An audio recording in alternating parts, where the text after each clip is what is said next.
அண்ணே. வாமா. என்னம்மா வேலு தம்பியை காணோம்? அவரு மார்க்கெட் வரைக்கும் போயிருக்காரு. இப்ப கொஞ்ச நேரத்துல வந்துருவாரு. ஆமா, வேலையெல்லாம் ஆயிடுச்சா? இந்த ஆயிட்டே இருக்குமா. சரிங்கண்ணே, கொஞ்சம் சீக்கிரமா பண்ணுங்க. அண்ணே சொல்லுமா. எல்லா வேலையும் கொஞ்சம் சீக்கிரமா பண்ணுங்க. அக்கா, அம்மா நீங்க இங்க க்ளீன் பண்ணிட்டு ஸ்டோர் ரூமையும் க்ளீன் பண்ணிட்டு வெளியில பார்த்து க்ளீன் பண்ணிடுறேம்மா.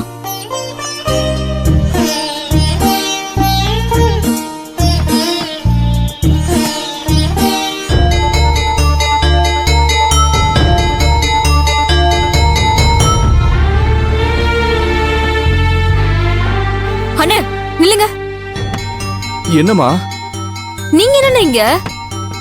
ஏமா நான் இங்க வரக்கூடாதா? அது இல்லன்னு, நீங்க பாட்டுக்கு வீட்டை விட்டு வெளியே வந்துட்டீங்க. வீட்டுல என்ன நடந்துச்சுன்னு அங்க இருக்கிறவங்க எல்லாம் சொல்லிருப்பாங்களே. எல்லாத்தையும் சொன்னாங்கன்னு. ஏன்னு நீங்க பாட்டுக்கு இப்படி கோச்சிட்டு வீட்டை விட்டு வெளியே வந்துட்டீங்க?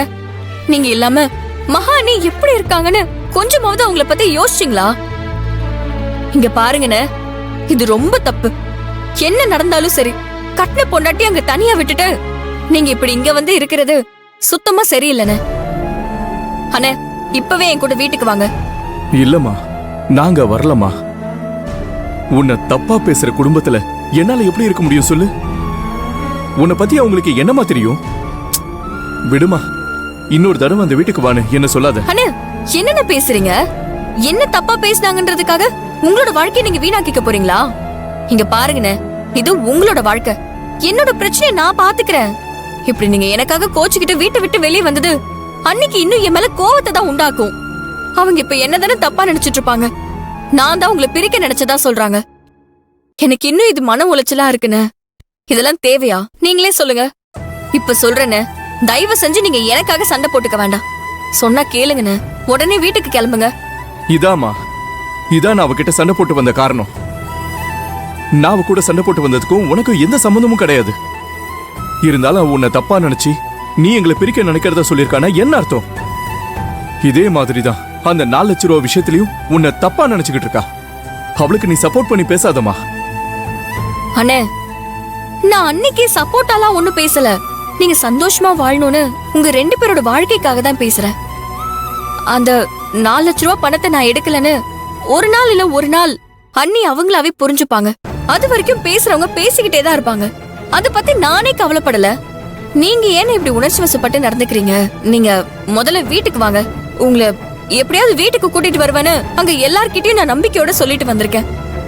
என் நம்பிக்கையை நீங்க தானே காப்பாத்தணும். இல்லம்மா, என்ன மன்னிச்சிடு. என்ன வீட்டை விட்டு வெளியில போன்னு என் மாமனார் சொல்லிட்டாரு. இதுக்கு மேல நான் அந்த வீட்டுக்குள்ள வந்தா எனக்கு மரியாதை இருக்காது. இனிமே நான் அந்த வீட்டுக்குள்ள வரமாட்டேன். வேணும்னா அவ வரட்டும், தனி கொடுத்துட போறேன். என்னால முடிஞ்சதை நான் சம்பாதிச்சு போடுறேன். அதை வச்சு அவ குடும்பம் நடத்தட்டும். அண்ணே, இங்க பாருமா, இனிமேல் மான மரியாதையோட வாழணும்னு நினைக்கிறேன். தயவு செஞ்சு என்ன கட்டாயப்படுத்தாத. திரும்பவும் நாங்க வந்து அவமானப்பட முடியாது. இது என் தன்மான பிரச்சனைமா. அண்ணே, நான் என்ன சொல்ல வரேன்னு கேளுங்க. இங்க பாருமா, மகா உன்னை பத்தி தப்பா பேசுனதுனால எனக்கு கோவம் வந்துச்சு. நான் அவளை அடிச்சது உண்மைதான். ஆனா பிரிஞ்சு வந்ததுக்கு காரணம் அது மட்டும் இல்ல. நீயே கொஞ்சம் யோசிச்சு பாரு. எத்தனை நாளைக்கு தான் மாமா மச்சான அவங்க வீட்லயே இருந்துகிட்டு எந்த வேலையும் செய்யாம குடும்பத்தை நான் நடத்த முடியும்? இப்படி நடத்தினதுனாலதான் எனக்கு அந்த வீட்டுல எந்த மரியாதையும் இல்லாம போச்சு. கொஞ்ச நெஞ்ச மரியாதையையும் நான் இழக்க தயாரா இல்ல. வீட்டோட மாப்பிள்ளையா இருந்தா அது எந்த அளவுக்கு தன்மான குறைவுன்னு இப்பவாது அவங்க எனக்கு உரைக்க வச்சாங்க. அதுக்கு நான் உங்களுக்கு நன்றி சொல்லணும். என்னன்னு ஏன் இப்படி எல்லாம் பேசுறீங்க? இது வரைக்கும் நம்ம வீட்டுல யார் உங்களை அப்படி நடத்தினாங்க? நேத்து நடந்துச்சுமா. இனிமே என்ன நடக்க வேண்டியிருக்கு? அது சரி வராதுமா. இனிமே என் உழைப்புல என் சொந்த கால்ல நிக்க நினைக்கிறேன். தயவு செஞ்சு என்ன கட்டாயப்படுத்தாதுமா. அதுக்காக இது இப்படியே இருந்துடலான்னு சொல்றீங்களானே? வேணும்னா உன் அண்ணிய நான் இருக்கிற இடத்துக்கு கூட்டிட்டு வா. அதான் அவளுக்கும் மரியாதை, எனக்கும் மரியாதை. தம்பி, இதெல்லாம் எடுத்து உள்ள வைங்க. சரிங்க அண்ணா. வரமா.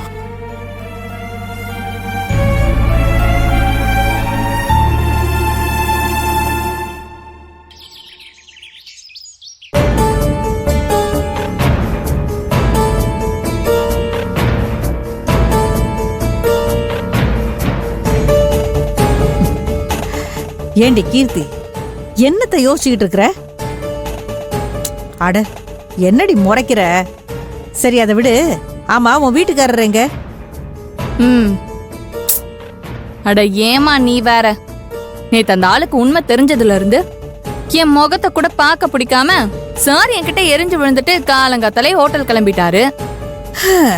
என்னத்த சொல்ல, எல்லாம் நம்ம நேரம்.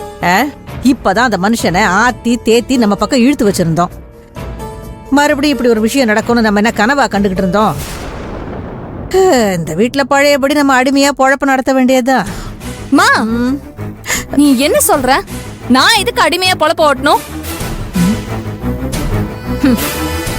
நான் அந்த வீட்டையே ஆழ பிறந்தவ. இங்க உள்ளவங்களெல்லாம் அதிகாரம் பண்ண பிறந்தவமா. நான் இங்க அடிமையா இருக்கணுமா? இங்க பாருமா, ஏதோ நம்ம இந்த முறை எடுத்த ரூட்டு சின்னதா ஃபிளாப் ஆயிடுச்சு. இனிமே நம்மளோட பிள்ளைத்தனம் வீட்லயும் எடுப்படாது, வெளியவும் எடுப்படாது நமக்கு தெரிஞ்சு போச்சு. அதனால எங்க கைய வச்சா எங்க ஷாக் அடிக்கும்னு பார்த்து வைக்கணுமா? அதத்தான் எப்படின்னு யோசிச்சுட்டு இருக்கேன். கீர்த்தி, நீ என்ன சொல்ல வரேன்னு எனக்கு புரியவே இல்லடி. மா, நேத்து என்ன நடந்துச்சுன்னு பாத்தியா இல்லையா? நேத்து நைட்டு மகா செல்விய புடிச்சு எப்படி லெஃப்ட் அண்ட் ரைட் வாங்கிட்டு இருந்தான்னு. ஆ, மகாவோட இந்த கோவத்தை பயன்படுத்தி செல்விக்கு அவளை வில்லியாக்கி அது மூலமா இந்த குடும்பத்துல ஒரு பெரிய குழப்பத்தையே உண்டு பண்ணணுமா? மகாவை நம்ம கைக்குள்ள வச்சுக்கிட்டு இனிமே இந்த ஆட்டத்தெல்லாம் ஆடணும். அப்பதான் ஒவ்வொரு விக்கெட்டையா அடிச்சு வெளியே தள்ள முடியும். அதிகாரம் நம்ம கைக்கு வர ஆரம்பிக்கும். ஆ, இப்ப நீ என்ன சொல்ல வரேன்னு எனக்கு நல்லா புரியுது. சரி, மகா வெளியில தனியா தான் இருக்கா, வா.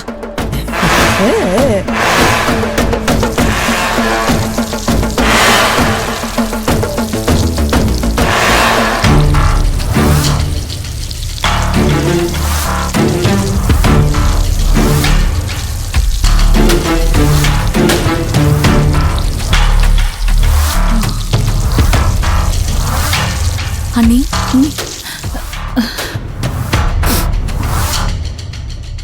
என்ன என்ன அண்ணி, ஏன் ரொம்ப டல்லா இருக்கீங்க? உடம்பு எதுவும் சரியில்லையா? அதெல்லாம் ஒண்ணும் இல்லம்மா. ஆனா உன் முகத்தை பார்த்தா அப்படியெல்லாம் ஒண்ணு இல்லாத மாதிரி தெரியலையேம்மா. அண்ணி, நீங்க சொல்லலனாலும் எனக்கு புரியுது அண்ணி. அண்ணன் வீட்டை விட்டு போனது எங்களுக்கும் கஷ்டமா தான் இருக்கு. உங்களையே சுத்தி சுத்தி வந்த மனுஷன் இப்படி ஒரே நாள்ல மாறிட்டாரே. அத நினைச்சாதான் என் மனசுக்கு வேதனையா இருக்கு. வீட்டை விட்டு போன கஷ்டம் ஒரு பக்கம் இருந்தாலும், ஆனா அதை விட கட்டின பொண்டாட்டிய விட்டுட்டு அவரோட குடும்பம் நடத்தின என்ன புரிஞ்சுக்காம செல்விதான் முக்கியம், செல்வியோட குடும்பம் தான் முக்கியம்னு என்ன தூக்கி எறிஞ்சிட்டு போயிட்டாரு.